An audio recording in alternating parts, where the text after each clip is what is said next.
What's up guys, it's time to do the ultimate $750 speed test comparison. We have the Galaxy S10E up against the iPhone XR. This is actually the first time I'm testing out the iPhone XR, and it has the same internals as the iPhone XS Max. Same goes for the Galaxy S10E, but there are a couple of differences like the screen size, the resolution with the iPhone XR. There's going to be a fun comparison, so let's get right into it. So as always, we're going to start off by booting both phones at the same time. But before I do that, look at these colors. Oh my god, these are so beautiful. I have the iPhone XR in the orange color. I'm not gonna lie, it looks really beautiful. And then the Galaxy S10E in the yellow color. This is the exclusive color for this S10e variant. It's not going to be for the S10 or S10 Plus, so I really like this. So enough about the colors, let's get down to the serious business, which is the speed test. So we've got Apple A12 chip on the iPhone XR up against the Exynos 9820 inside of the Samsung Galaxy S10e. $750 price of both phones. In some regions, the iPhone XR might be a little bit expensive. So you can see the iPhone XR slightly faster in booting up. It is an interesting result because the XS Max was slightly slower compared to the S10 Plus. So everything is closed up in the background. Again, 6 GB of RAM on the S10e against 3 GB of RAM on the iPhone XR. We'll start off with phone dialer in both phones. Here we go. And the iPhone XR slightly quicker there. Moving on to settings.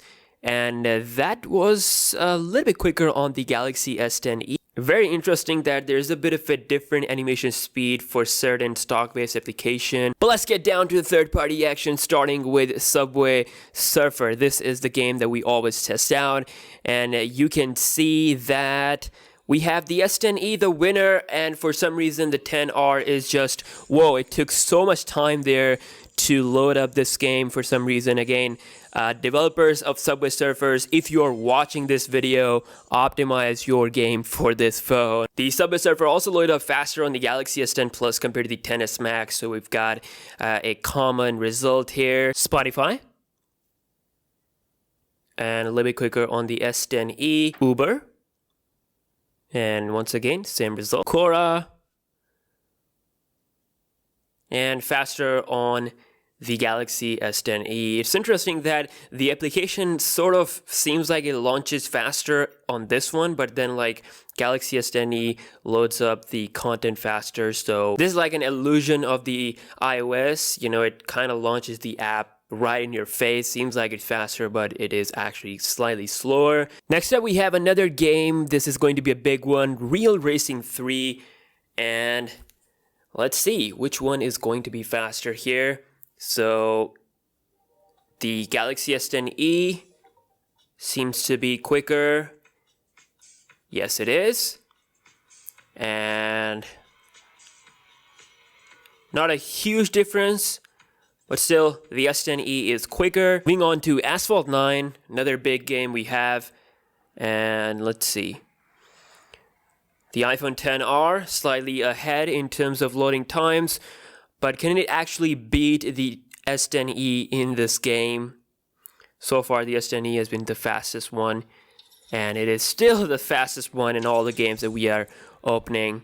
So, yeah, iPhone XR a little bit slow. The Asphalt 9 actually runs 60 frames per second on the iPhone X, XR, and the XS family. So that's a bit difference. Here it only runs at 30 FPS, but yeah, it launched quicker on the S10e. Reddit, and slightly quicker on the iPhone XR. SoundCloud, and faster on the iPhone XR. Twitter, and seems like about the same. Maybe the S10e is just a little bit quicker. Again, you guys are the judge here. Next on the list is Instagram, and that is quicker on the iPhone XR slightly, I believe. This one kind of showed the feed a bit quicker. Let's check out the scrolling speed on both phones. Really smooth. No lag whatsoever. Very nice performance. Let's check out the camera on both phones. So that will always open faster on the iPhone. Look at that. It already opens the camera when you start to swipe, like it's already opened in the background, whereas it takes a split second on the S10e for the camera to be launched. And obviously the Instagram still works better on the iPhones compared to the Galaxy S10 family, but Samsung did introduce the Instagram mode with its own application. I made a full video about that. You can check that out on my channel, how it improves your stories and your post and how it actually utilizes the camera. Let's check out my profile. That got lit up faster on the iPhone XR. Let's see the post. Real quick, a bit of difference in the animation. Next we have PS Express, and that is faster on the iPhone XR. As always, we're going to be loading an 8K image on the timeline. Editing will be done with this application, so we're going to go to the clarity and apply it all the way to 100%. And then apply a vibrant effect. Alright, time to export in the maximum 100% quality. As you can see, the 8K image size, so we're going to be saving this at the same time. Boom. And who is going to be faster? The iPhone XR done. And the S10e is also done. So faster 8K image rendering on the iPhone XR. And last but not the least, we have cameras on both phones. Here we go. And that got loaded up faster on the iPhone XR. Moving on to the browsing action, we have WWE.com on both of these two phones. Here we go. Let's see who's going to be the faster one here. The S10e absolutely destroys so fast loading up this website. The iPhone XR is here, but it's still showing us the meter, and now it's done.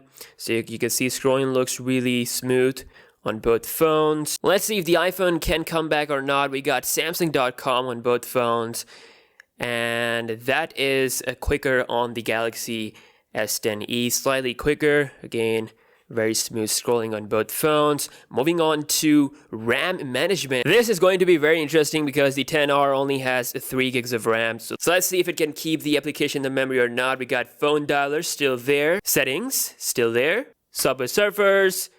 And that actually got loaded, refreshed on both phones. You can still see that the S10e was really quick in loading that up, whereas the iPhone XR still had to do that thing with the loading. There's probably something wrong with this application optimization. Spotify still there on the iPhone XR, same thing here. Uber, Quora, Real Racing 3, the iPhone XR, and the S10e, both phones are keeping it in the memory strong. Asphalt 9, and that actually got refreshed on the S10e, whereas the iPhone XR is actually still keeping it in the memory. This is not a network refresh that it does on Android phones as well, whereas the S10e had to load the application from the start. So interesting stuff. iPhone XR doing surprisingly well in the RAM management. Reddit is opened up on both phones. SoundCloud still there. Twitter, Instagram, Photoshop Express, and we are back to the browsers. So yeah guys, a very interesting comparison indeed. Although same specs as their elder brothers, but still a lot of differences in terms of the performance. The RAM management of the S10e is great, but still not as good as what you will get on the Galaxy S10, S10 Plus if you plan on opening up like 10, 12 applications. Whereas the iPhone XR did surprisingly well for its RAM management, but then it was slow with its apps opening. The S10e is really snappy. Thank you so much for watching this video. Subscribe to the channel if you're new here, and I'll catch you in the next one. Peace out.